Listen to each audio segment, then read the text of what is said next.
સામે કોંગ્રેસ કાર્યકરનું બળાપું। કોંગ્રેસના મોટા નેતાઓ અમને રોકે છે। કોંગ્રેસ કાર્યકર વિતેશ પરમારે રાહુલ ગાંધીને વ્યથા જણાવી।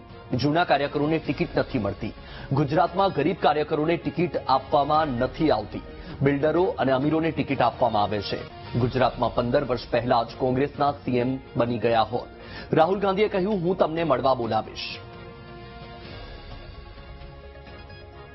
પાયાના કાર્યકર્તા છે, જૂના કાર્યકર્તા, એ લોકોને ટિકિટો મળવી જોઈએ। પેલા બિલ્ડર ને ઉદ્યોગપતિઓને ટિકિટો આપીને પછી કોઈ આંદોલનમાં આવતું નથી, કોઈ રેલીઓમાં આવતું નથી, એના પર કોઈ કેસ નથી થતા।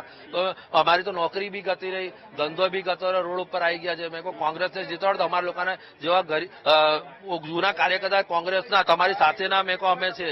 તો મને કે મેરે को पता है कि मैं पर्सनली आपको जानता हूँ, बराबर।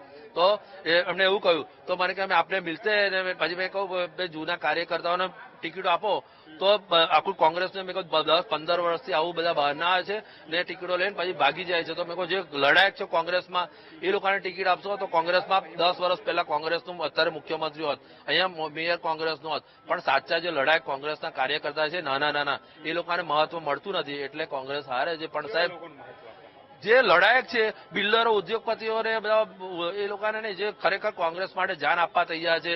મારી પર પેલા 100 કેસ થયા હશે, મને કોઈ સાઈડ ટેક કરવામાં આવે છે એના નેતાઓ, બરાબર। એમને ખબર છે કે હું બહુ સારો જ રાહુલ ગાંધીજીને